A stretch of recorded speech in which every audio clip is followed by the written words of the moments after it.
time there were few other professional women in sports. And I really want people to know her story because she dominated a decade of bicycle history, of sport history.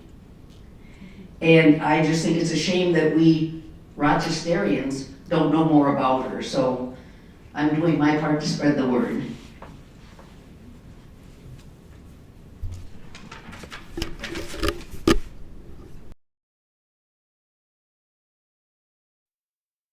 Wilhelmina Kiner in Kansas in October 6, 1859. Her parents were both German immigrants. Her father, Georg Friedrich Kiner, served in the U.S. Army, and he was stationed out in Kansas that year. Her mother was Johanna Sophia, or called Anna, Goetze. The family moved around quite a bit when she was young. One of her siblings was born in Maryland, one in Michigan, another in Florida. So Carrie sometimes mistakenly gave her own birthplace as Florida.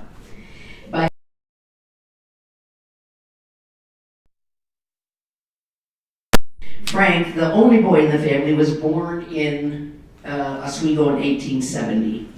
And this was actually a difficult time for the family. Her father died and she was shipped off at one point to live as a boarder in Sterling, which isn't far from Oswego. And of course, living as a boarder meant you were going to help in the household.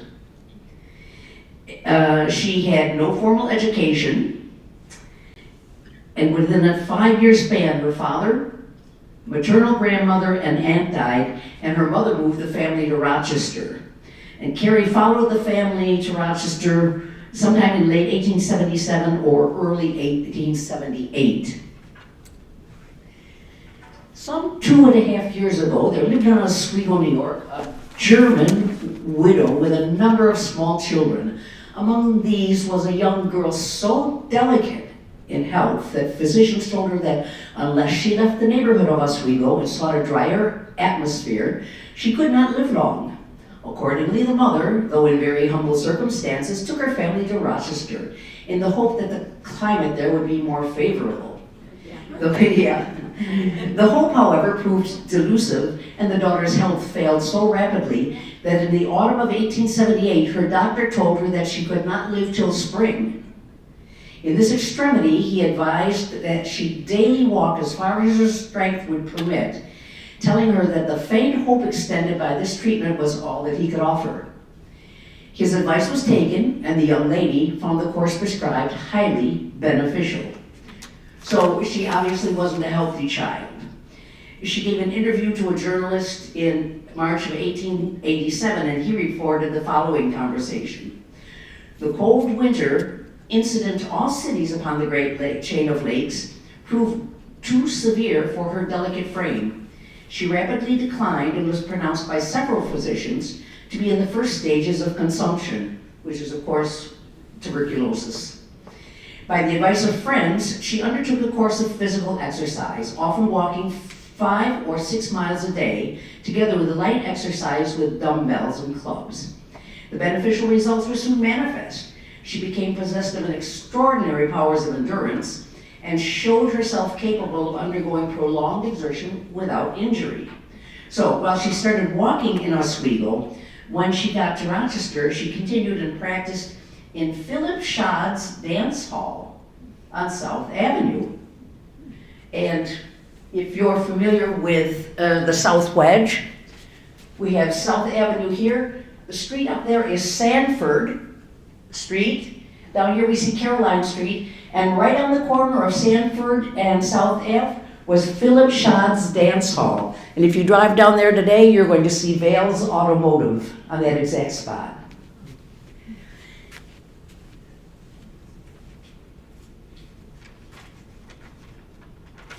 So, enter Bert Miller into the picture.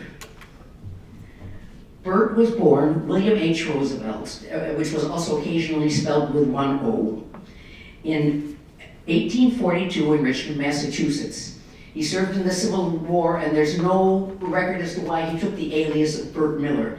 But it wasn't uncommon for Civil War soldiers who might have enlisted under false names or they were hiding their age, but he may have also taken it later for professional purposes when he became a manager and agent.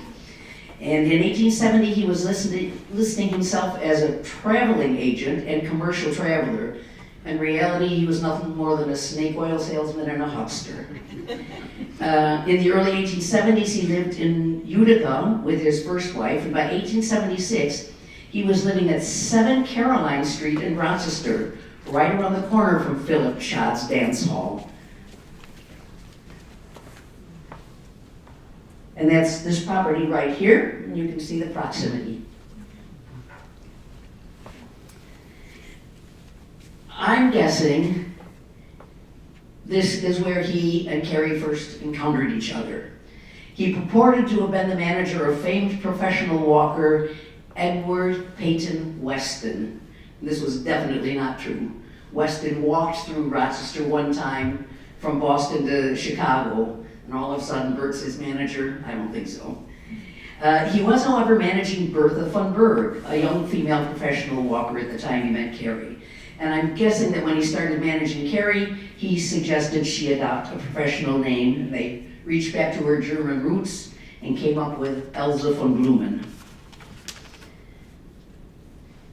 So in order to understand Elsa's success, we have to understand Bert.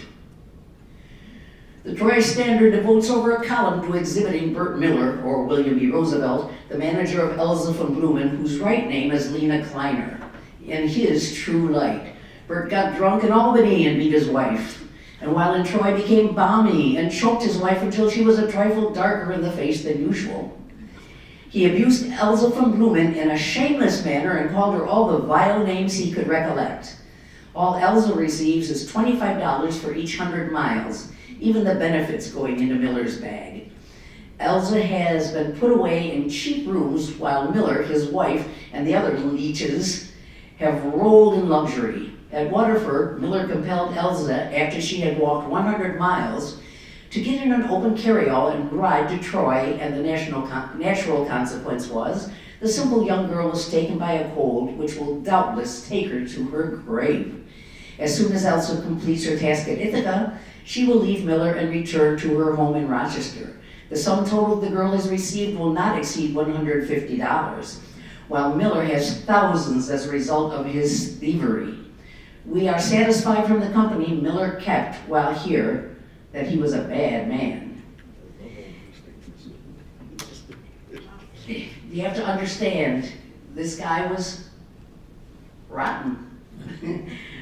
But without Bert, there would have been no Elsa, and without Elsa, there would have been no successful Bert.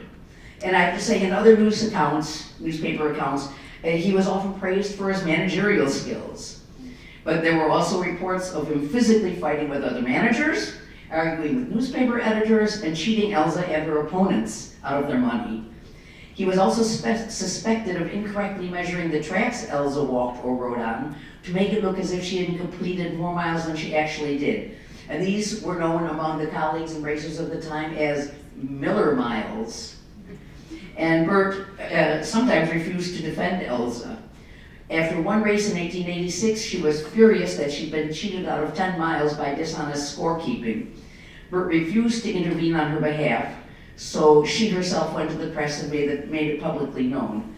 And my suspicion is Bert had put his money on the other guy. And to top it off, who was doing the scorekeeping? Bert's brother-in-law. So he was in it for as much money as he could make.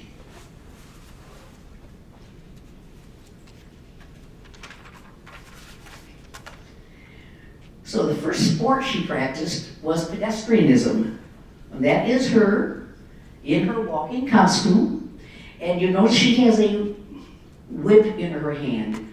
That whip was presented to her by Governor Lucius Robinson back at that time. So pedestrianism was a 19th century form of competitive walking, often professional and funded by wagering. from which the modern sport of race walking developed. Pedestrianism became a fixture at fairs, much like horse racing, developing from wagers on foot races. Always the wagering, always the money. So there were two ways it could be carried out, and the competitors decided that before the race. One was called heel and toe, where one part of the foot must always be on the ground, and that's even practiced today in the modern Olympics.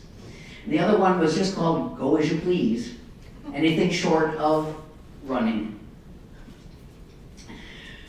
So, and this was the world Carrie chose to enter. Even if Bert skimmed much of Elsa's prize money and gave receipts off the top, Elsa was still going to earn more as a pedestrian than she would have in conventional women's employment at the time, and she had been working as a seamstress. You have to keep in mind her widowed mother was very poor and supported at least 4 other children at home, and Carrie was helping her out, of course. And she never would have been able to secure professional athletic engagements without the patronage of a man. And I have to say, I think she also really enjoyed the adventure and notoriety of being a female athlete. Elsa's first appearances were in Rochester and the surrounding area, and one of her first races was in the State Armory in Oswego, New York, in January of 1879, where she would attempt to walk 100 miles in 27 hours without sleeping. So we're talking about extreme sport, even back then. In 1880, she'd already expanded her performance venues to many towns in Ohio and West Virginia. Some of her races were outside on sawdust or gravel tracks, and some were inside in opera houses or armories. And sawdust tracks were also laid down inside the buildings just to soften the footsteps of the walkers. There was always musical accompaniment, and spectators, often numbered in the thousands, to watch someone walk. Thousands. President Chester A. Arthur was a tremendous fan of pedestrianism.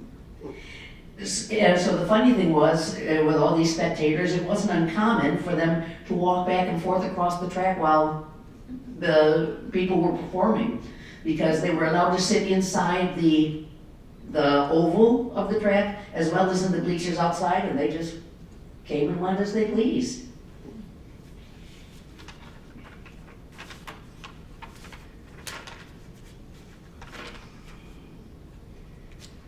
Yeah.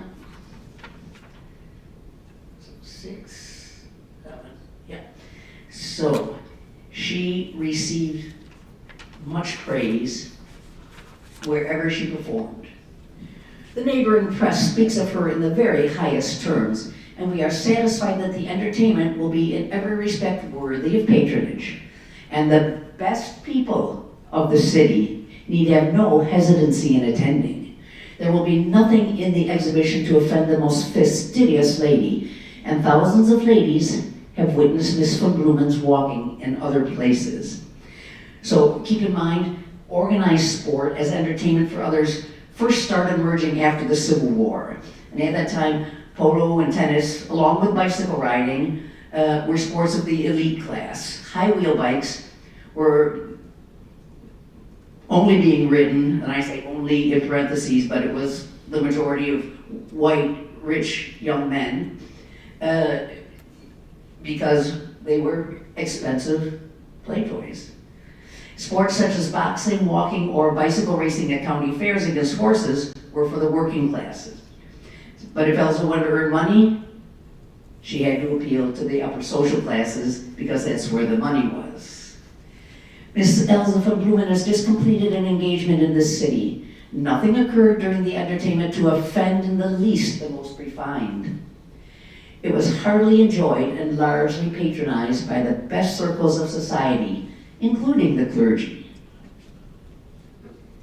So she and Bert relied heavily on advanced PR blitzes and promoting goodwill among the hosting town's elite, obviously. He scouted out reputable groups such as bicycle clubs, fire companies, or local bands to sponsor the events. And she received praise almost everywhere she went. She knew how to play the audience and flirt with the journalists who were sent to interview her, who were all male, of course, at that time. And she would send out these private invitations to her races to the town elite, and then she would tell the local press that the printing shop she had used at town was the best she'd ever seen. So she really learned how to be very PR savvy and butter up the right people.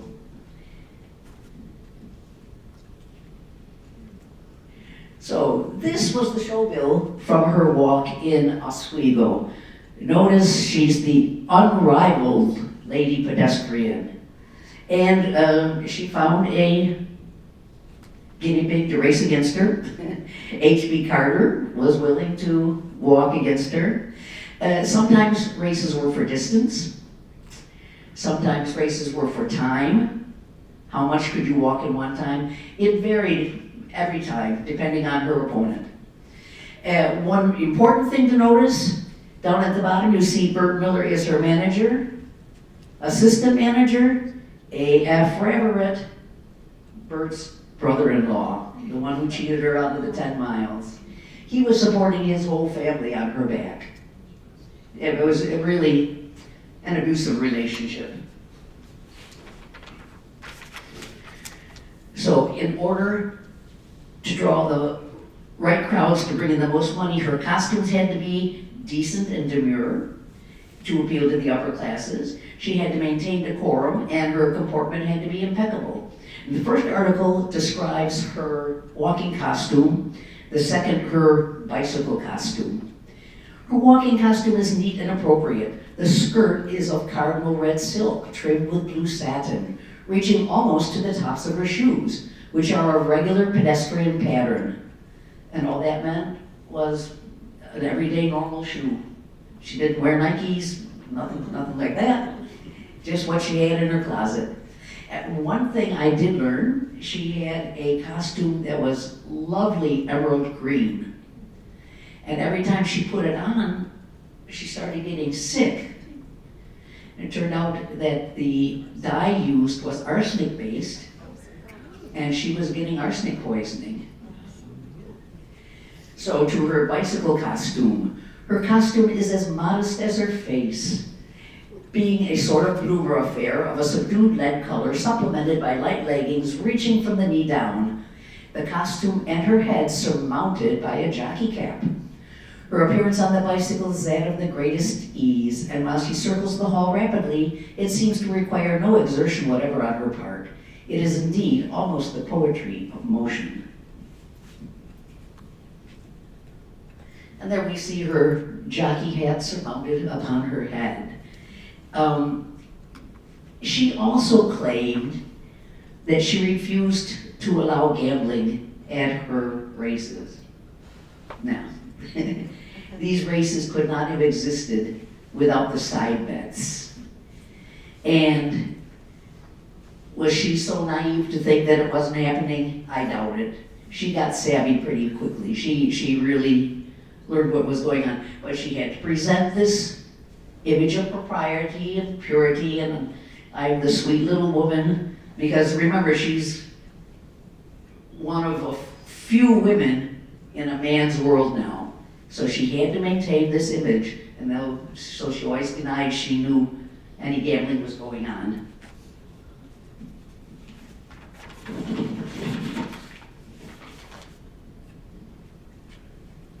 But her life was not without controversy, as you might imagine. These incidences occurred in Weedsport in 1883 and paralleled a very, very turbulent time in her private life. The crowd was sorely disappointed and disgusted with the exhibition, which was certainly well advertised. Among the incidents of the day, the Sentinel says that one boy was run over. A woman had several ribs broken, her knee dislocated, and was otherwise seriously injured. Drunken people lay along the streets and in doorways. 2 fights occurred, one a regular prize fight. 2 women had a fight with fists and parasols on the road to the fairground. To gull the people, it was represented that Miss Von Blumen was a member of a church and that her escort is a clergyman. Weedsport don't want any more of Elsa Von Blumen. And further, in that interview to the Oswego Times, Mr. Miller said that his wife and little daughter accompanied them on their travels and led the reporter to believe that she was there with them. Perhaps this was unintentional, wink, wink. But as it turns out, Mrs. Miller was not with them. This morning, the lady who had arrived in the city sent the reporter her interview, the little bicyclist, and told her story, and we give her statement. She says frankly that herself and Elsa do not get along together. For some reason, Elsa does not like to have Mrs. Miller with her, and the latter lady, who appears to be passionately attached to her husband, decidedly objects. So the first slide seems to be a little exaggerated and overblown. In every newspaper article, you find the story always a little different. It's not much different than today, depending on the reporter. But I'm not really sure how Elsa could have been held responsible for two women fighting with fists and parasols. But the meaning of the article is clear. Elsa is apparently not the upstanding citizen she purported to be, and she drew the wrong kind of people with whom the upper classes should not choose to associate. And from other newspaper reports, I discovered it's highly likely that Elsa's problems in Weedport were partially caused by Bert's wife spreading gossip about her there. Because there was certainly no love lost between the two women. And to add to that, Bert tried to cheat the Sentinel out of payment for the show bills. So the Sentinel newspaper, to get even, ran this nasty report. So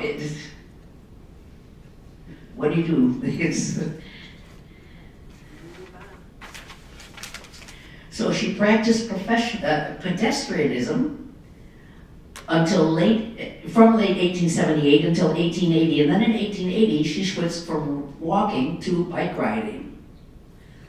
Miss Von Blumen is 23 years old, weighs 120 pounds, and rides a 52-inch Royal Mail weighing 21 pounds. In one article, they even gave her bust measurement. Mr. Pope of the Bicycle Manufacturing Company encouraged me to learn to ride, she said yesterday. He promised me the best machine he could make if I learned to ride, so I did. So who's Mr. Pope and what does he have to do with bicycles and Elsa? Albert Augustus Pope was born in 1843 in Boston, Massachusetts. He served in the Civil War as a captain, but later received the honorary title of Lieutenant Colonel and was thereafter always known as Colonel Pope. He used $900 of his savings to invest in a shoemaker supplies factory, which prospered, and he became a very successful industrialist. Then in 1876, he attended the Philadelphia exhibition and saw the penny farthing bikes there, and he just fell in love with them. The penny farthing, one great big wheel in the front and the little wheel in the back. He started importing them and selling them, and later united with the Weed Sewing Machine Company in Hartford, Connecticut, and started manufacturing his own bikes. And this brand was called Columbia. And they manufactured for a long time. The name's familiar to some of you, I see, yeah? It's possible that Pope observed Elsa at a walking race and recognized her talent and the potential for publicity for his bicycle manufacturing company. And I also found an article from 1884 in which Elsa said that she had seen an ad offering a handsome bike to the lady who would learn to ride it, which is also a possibility, because she was a gutsy woman, and I can imagine Bert pushing her to try it, anything to get more publicity and bring in more spectators. So how she really got into cycling is uncertain, but it's interesting that if you look at the old bicycle advertisements from back then, they often had lovely ladies with gossamer gowns on these bicycles, although women were discouraged from riding by the clergy, by doctors, and by the upper classes. It just wasn't ladylike, it wasn't healthy, and it was a sin. And as always, however, sex sells, and getting an attractive young female to use one of Colonel Pope's bikes would certainly increase attention to his product. So in order to understand what an incredible feat it was for her to ride this bike, I'm going to just explain a little bit about how bicycles developed. So interestingly enough, the first ancestor of the bicycle, the Dry Z, its development might have been accelerated by a volcanic eruption in Indonesia in 1815. There was so much ash and pollution, the skies over Europe darkened in 1816, causing crops to fail and the farm animals, including horses, which were a means of transportation, then to die. So along comes Karl Freiherr von Drais, who was a minor German civil servant working in the forestry industry, and he was living in the southwestern part of Germany. And he was a tinkerer and an inventor, and he came up with that prototype of a bicycle, today's bicycle, called a Draisine after him. D-R-A-I-S was his last name. And it was propelled by straddling the saddle and scraping your feet along on the ground. And of course, this precluded women with their bulky clothing from using the machine. The next major development was the velocipede, and you notice there is a pedal now on the front axle. And this machine was about 1860, and it's credited to both Pierre Michaud and Pierre Lallemand in France. The next big invention came from James Starley in England in about 1870, and this was called the penny farthing, also the ordinary or the high wheel. Now, it's a little hard to see, and you'll see it better in other pictures, but on the back is a little bitty step, and you were asking how they even rode these things. So I'm going to put the mic down for just a minute. You grab the handlebar, you gain momentum, 1 foot on that little step, throw your leg up over the saddle, and remember, these pedals are constantly moving. There's no neutral. So she had to get her foot onto a moving pedal and ride away. I'd break my neck. So, why did they make a big wheel in the front? With the pedals still on the axle? One revolution of the pedal on a big wheel allows you to cover a lot more ground than on a smaller wheel. That was just simply physics. Then, I'm sorry? How do you get off? Carefully. There were brakes on the machine, and I know in her races she had assistants who would come and hold the machine for her. Otherwise, you found a step or some big rock to get off on. I know when she was first practicing, the reports said that she would only take it out at night and practice on the streets because she didn't want people to see, how many times she fell. So it's not easy. So the last big development, about 1885, and the direct predecessor of what we know today as a bicycle, was called the safety, and it was developed by John Kent Starley. Notice now we've got the chain-driven back wheel. Our front wheel has the independent steering, and best of all, they started putting on pneumatic tubes to make the ride a little more comfortable. And when these safeties started being developed, and this was in the late 1880s, 87, 88, 89 in the United States, that's when women really started getting into bicycling.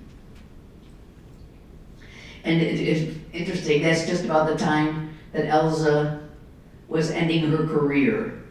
And she said she didn't like the ordinaries, and late 1880s, she was already in her late 20s, almost 30 in 1889. So she never really got involved with the safety bikes.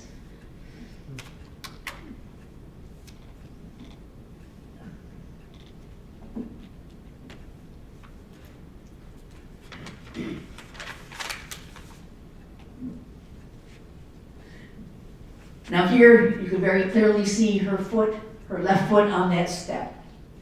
which helped her propel herself into the saddle.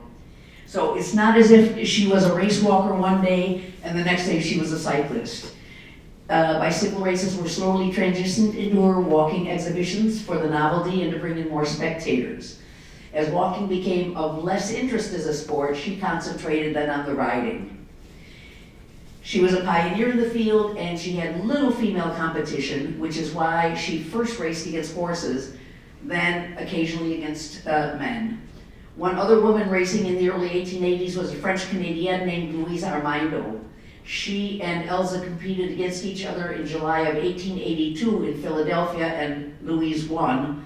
And Elsa did her best to avoid any head-on competition with her after that. She did not like losing. Toward the end of the decade, following Elsa and Louise's examples, then you saw an influx of many more female riders. So this is just a list of some of the bicycles she rode on. And you have to keep in mind, please, that bicycles were not cheap. And it would have been very difficult for a working class woman to afford one. It may truly be that Colonel Polk gave her her first bike as a gift for his own publicity purposes.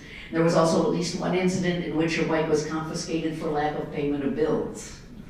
And I have to say, as crooked and as unscrupulous as Bert was, I'm going to take his side in one disagreement. He and Elsa were traveling through Elmira, and they were at the train station, so Bert took her bike and parked it inside the ladies' waiting room.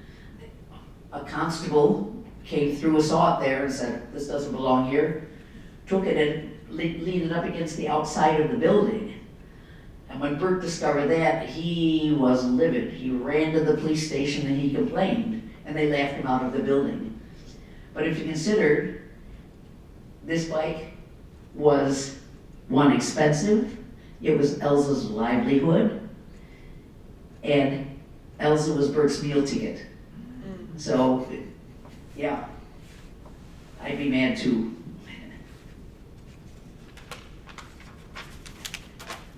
And this one, I think some of you may already know. Do you know where that is? Right around the corner from you. Driving Park. Driving Park. This is a very famous illustration which appeared in Frank Leslie's Illustrated magazine, and it's of Driving Park in Rochester. Now just the name of a street, it was a well-visited racetrack at that time. Races were held there from 1874 to 1895. After Elsa learned to ride in late 1880, she first started giving bicycle riding demonstrations and lessons here in Rochester. But her first real race was against the trotter Hattie R., pictured there, in Driving Park on May 24th, 1881. It was best of 3 heats, and Hattie R. had to do 1.5 miles to Elsa's mile. In the first heat, the horse beat her by 1 second, and Elsa won the next 2 heats handily. And interestingly enough, at this time in Rochester, people were starting to collect money for the Soldiers and Sailors Monument, which is down in Washington Square, right across from Jiva Theater. So, smart Bert Miller, manager, "Oh, Elsa, let's say we'll donate some of the purse to this monument fund if they will let you race there." Ta-da! That's how she got started. And in many cases, she would, once she rode to benefit the Irish Fund, she rode to benefit the base of the Statue of Liberty in 1884. She always found an excuse for them to offer her a race, as long as she gave them a little of the money, or she gave them a little of the money. So that was her first race. From there, she went to all over New York State, Geneva, Syracuse, Perry, Governor, and many other small towns in New York, where she performed against horses and sometimes men, usually at county fairs, but often in other venues such as music halls or convention halls. And it's important to remember, all her racing was done on tracks, even inside the buildings. They built the track to fit the building. And some of the tracks had banked curves at the end. So can you imagine being on a high wheel bike and leaning into a curve? No thank you. So of course they varied in size according to the building. And after racing locally, she started expanding her sphere to Ohio and Pennsylvania. Bert was usually in town ahead of her to look for opponents and venues and drum up publicity.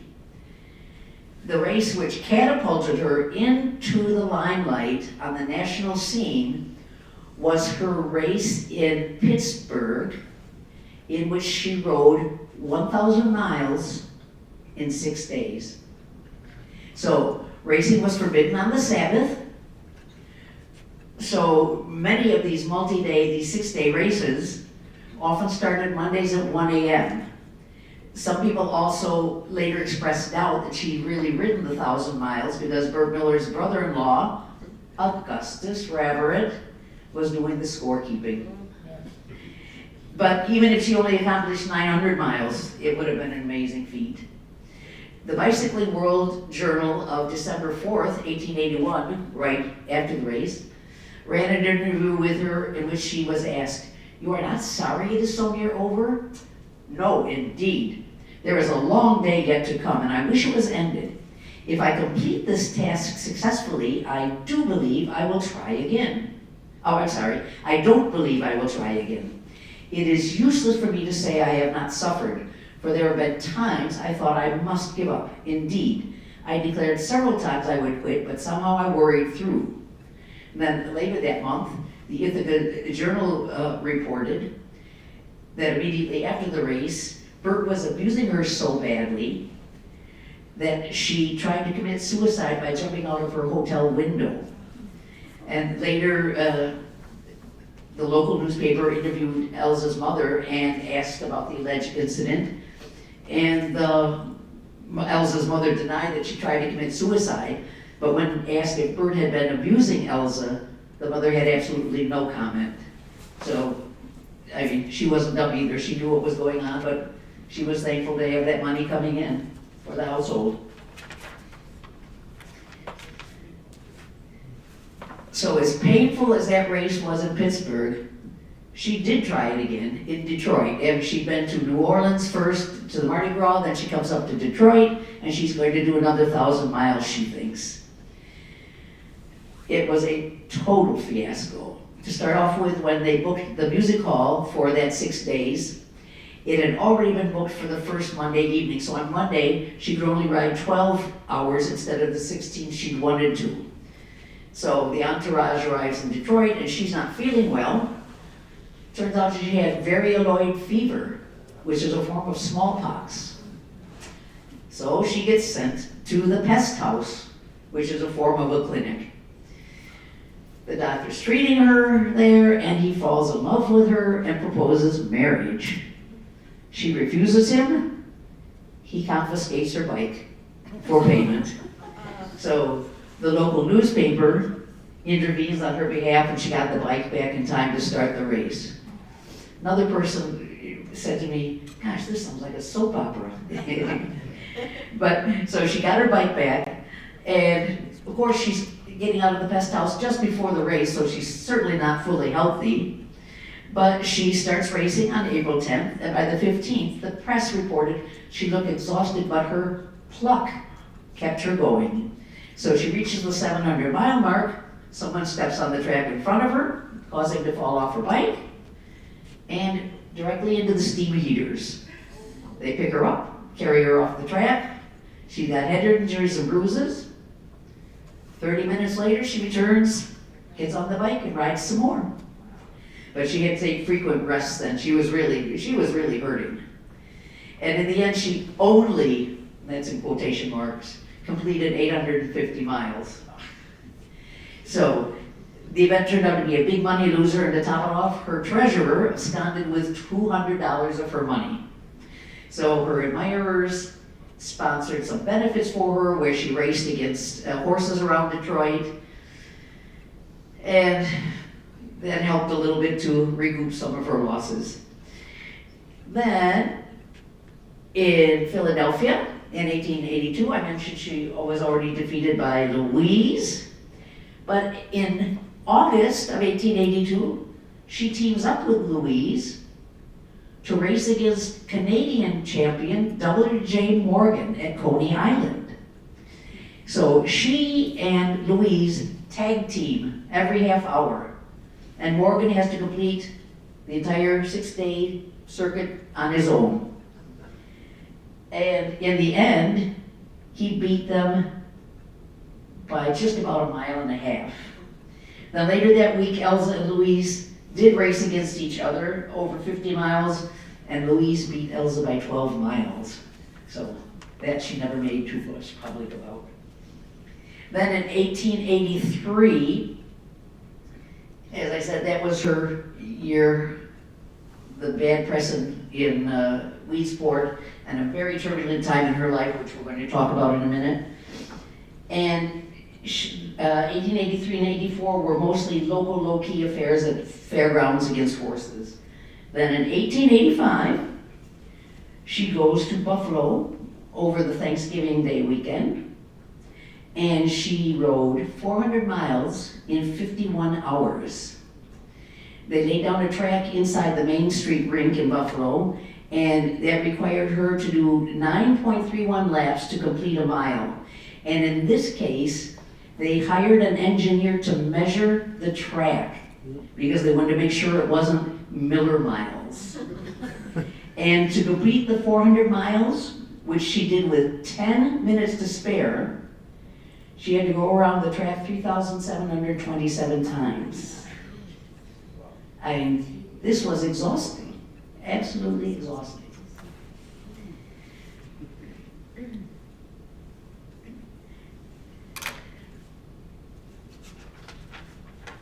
So in 1886, she was in the Fitzhugh Rink in Rochester against John Talmadge, and in Auburn against W.A. Hoagland, and Hoagland had to walk and she rode.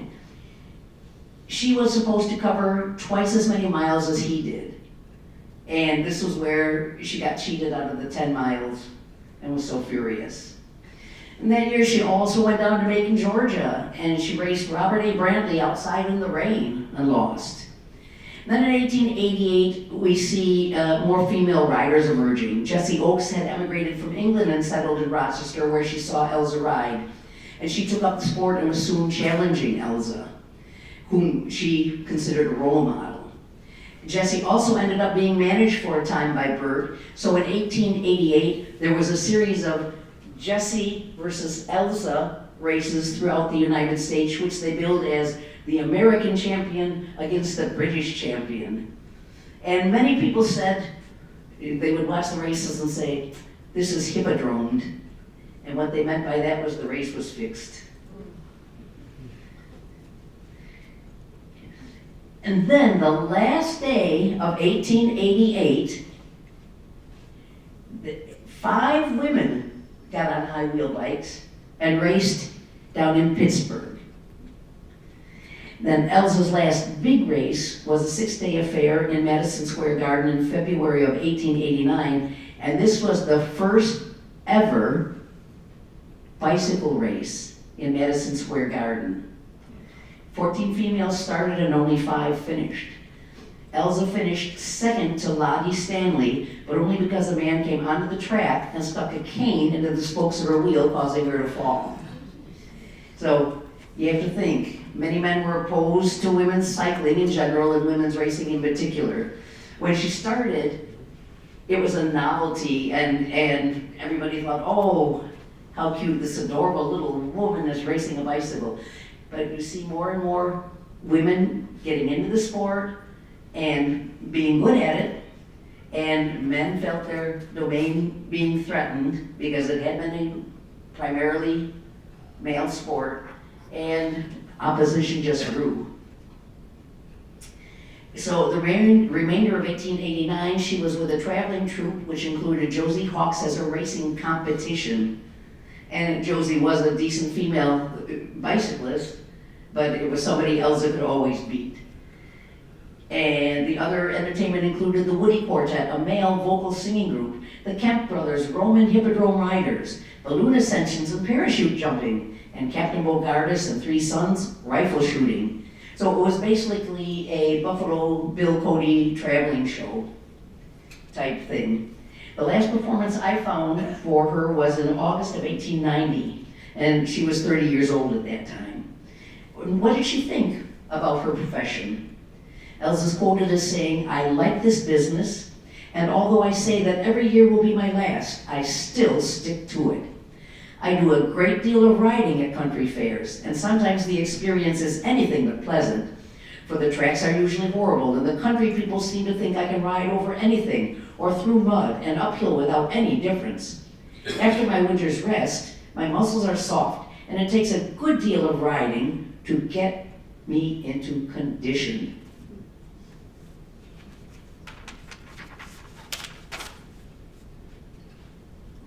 So, look at that lovely picture.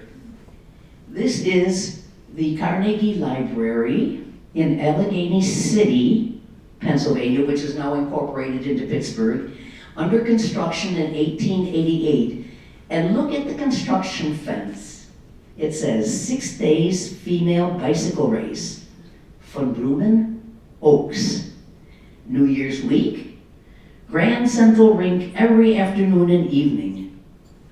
So these events drew crowds. They were well advertised and well attended.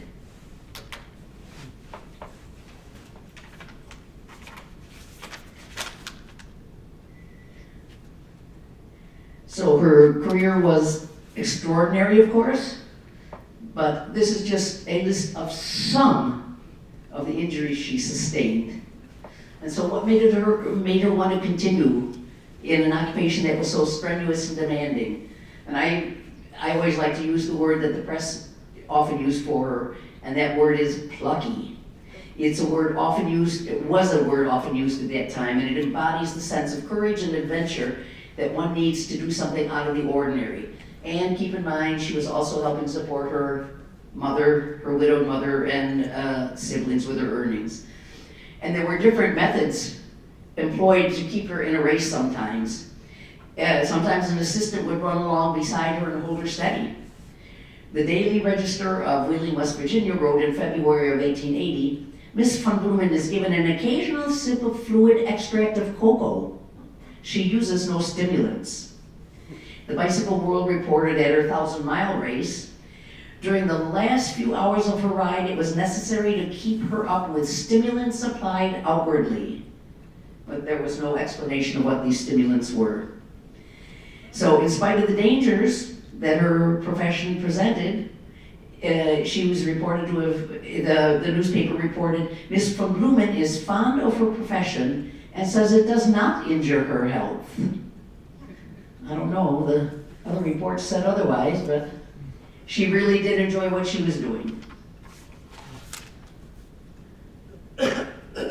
So now let's go back to 1883, when she had that very bad press in Weedsport. And I said this was also paralleling a terrible time in her private life. She married Emery E. Beardsley in January of that year, and it was really a whirlwind courtship.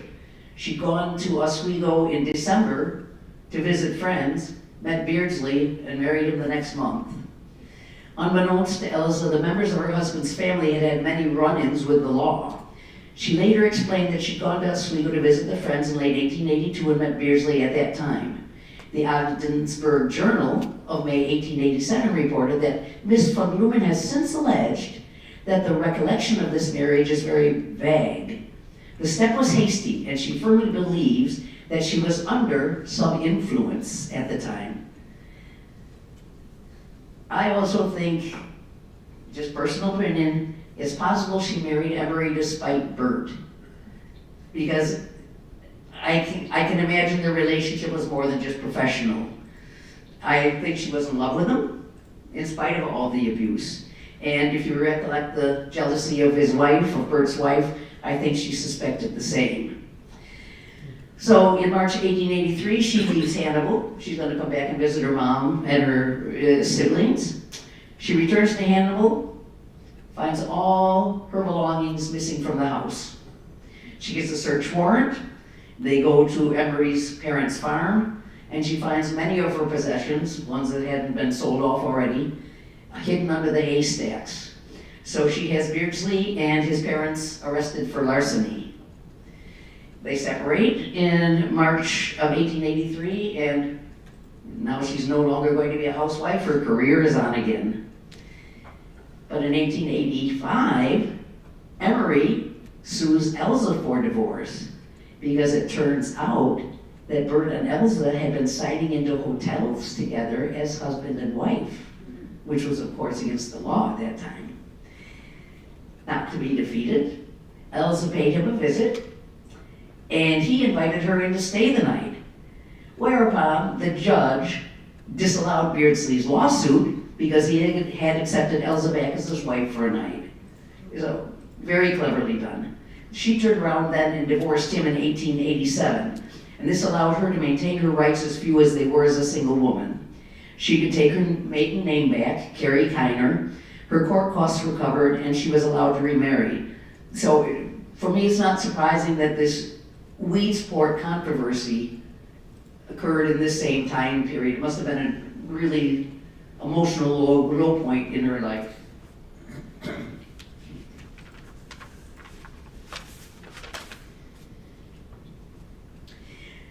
So as I mentioned, the last performance I found for her was August 1890. Bert Miller, or William H. Roosevelt, died of a heart attack in February 1892 at his sister's home in Utica. Then interestingly enough, Elsa, now Carrie again, after her career ended, married Bert's brother Isaac, who was about 14 years her senior and a widower. And he'd also served in the Civil War, as had William. Carrie and Isaac married in Welland District in Canada on April 19, 1892, and on January 26, 1893, their son Claude was born in Buffalo. 1901 finds them living in Troy, New York, where Isaac was working as the tender of Erie Canal Lock number 8. Then in 1907, the family is back here in Rochester, where Isaac died on October 25th, 1913. And he's buried in the Civil War section of Mount Hope Cemetery, Joanne. Yeah. According to census records of 1915, Carrie was living in the 10th ward. In 1917, she was living at the house Isaac had bought before his death, and she now owned at 114 Lexington Avenue. This house is still standing, and she died there June 2nd, 1935, and she's buried in Riverside Cemetery. And to illustrate how great her reputation was during that decade, when she died in 1935, the New York Times had a half-page obituary about her. So she wasn't just a local phenomenon. She was known throughout the United States. Claude and his wife separated. Claude died, I believe, at 75.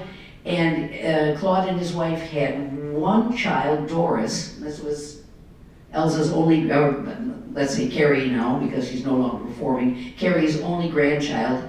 And Doris never married or had children. She lovingly kept her grandmother's scrapbooks and trophies until she herself died on May 7th, 2015. And she was 99 years old when she died. And she's buried in Irondequoit Cemetery with her mom and her stepdad.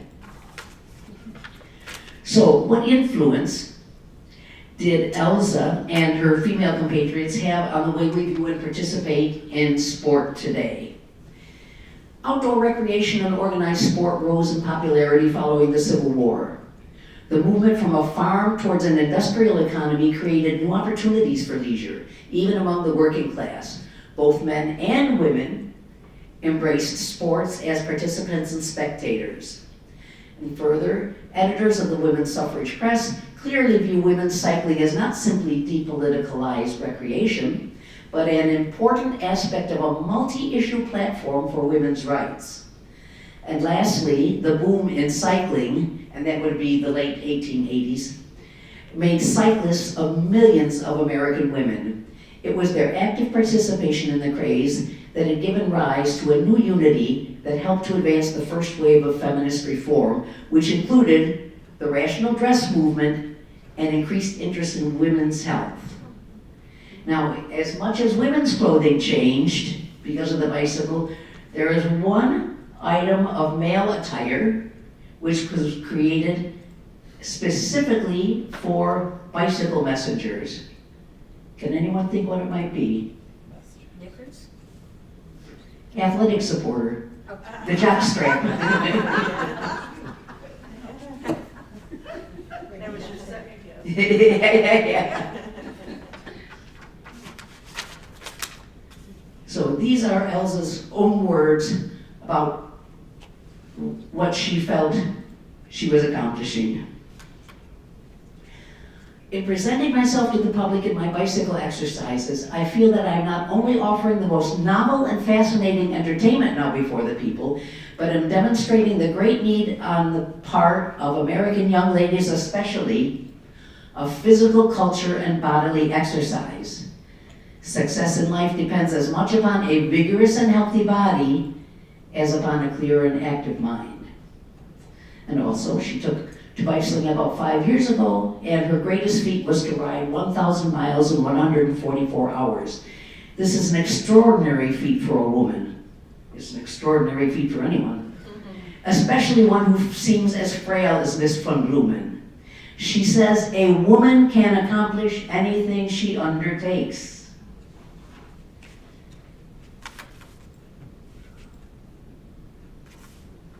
Arch Merrill, a local history journalist who wrote a column in the Rochester Democrat and Chronicle back in the day, interviewed Carrie's daughter-in-law and granddaughter in August of 1961 and reported the following remarks by her relatives.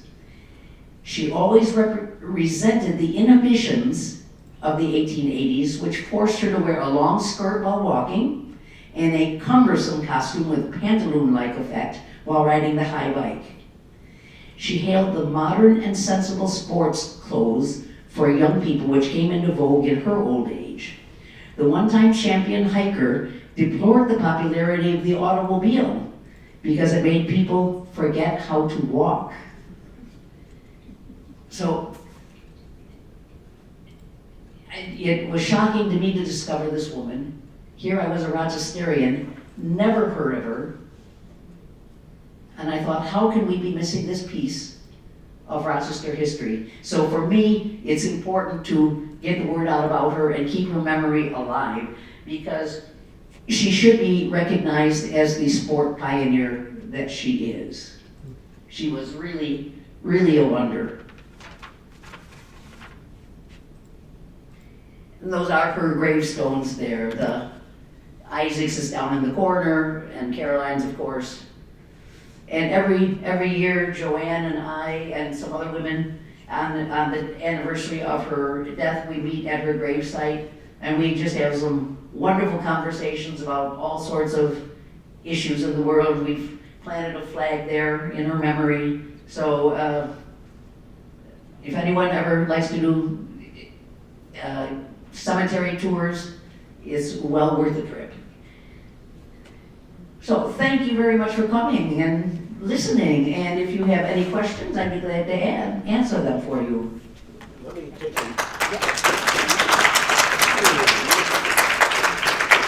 If you have a question, I'd like to take the microphone to you. Does anybody have any questions, comments? Oh, come on now. No? Okay. Oh, what is that? That can hurt.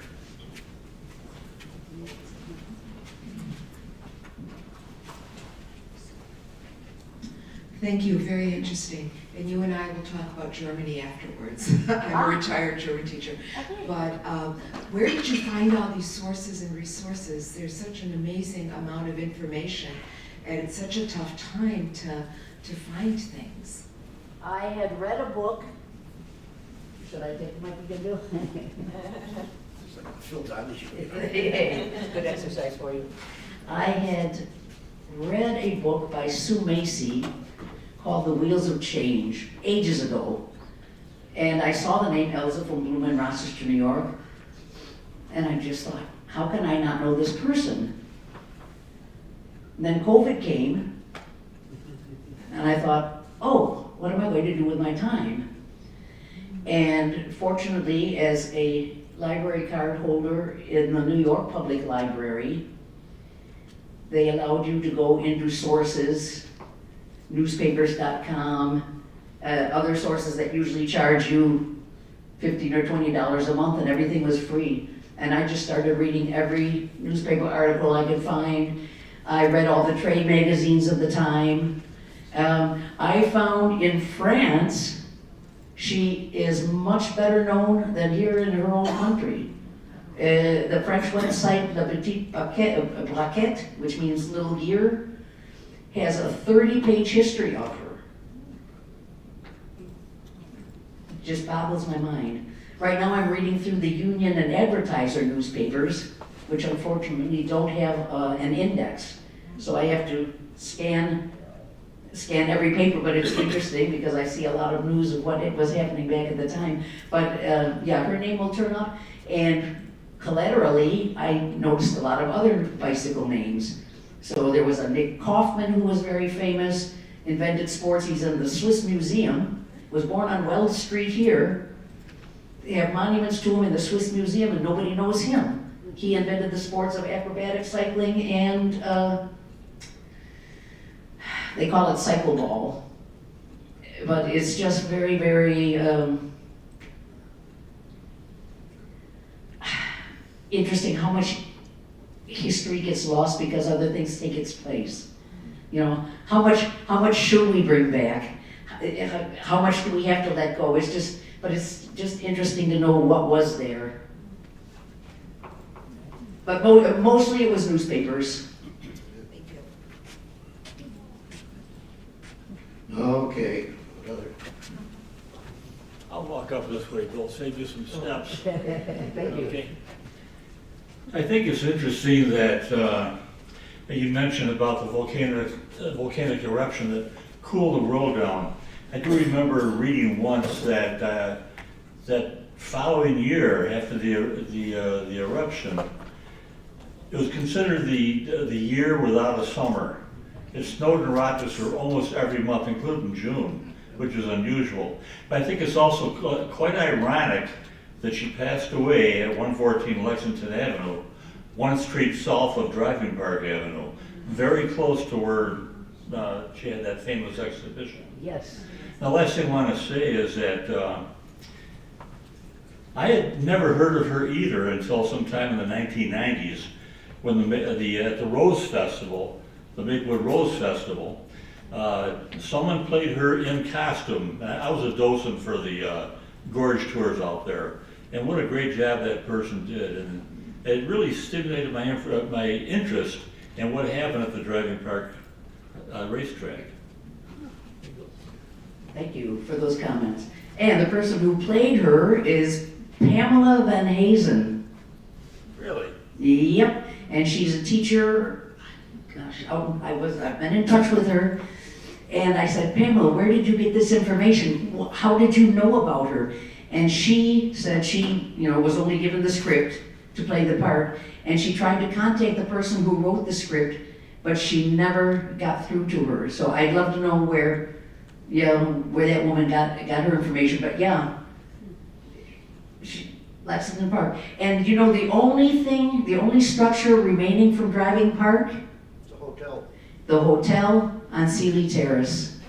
The only thing that's left. And I was hoping that I could get the Landmark Society to maybe put up a historical memorial sign there saying here, Elsa Von Blumen performed here, but as far as I know, it hasn't happened yet, so.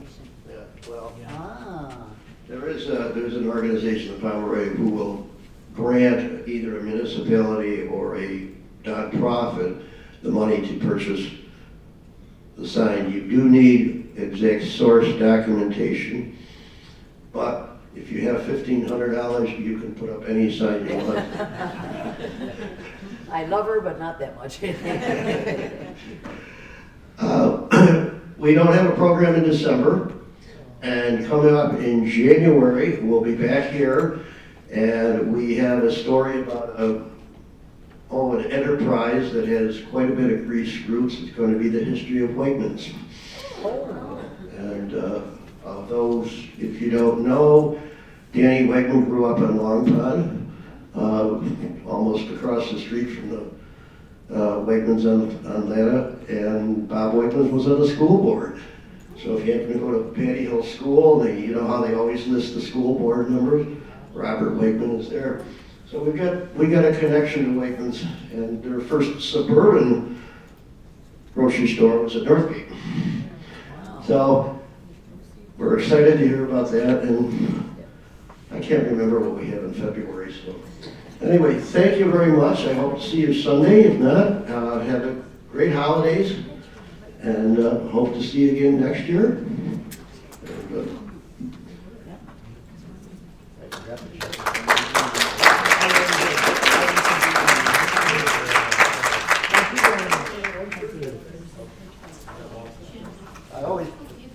I always say, I hope when you leave here, you can say you learned something.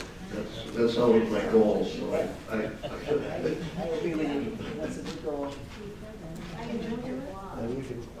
Yeah, and all the digitalizing you've done. What?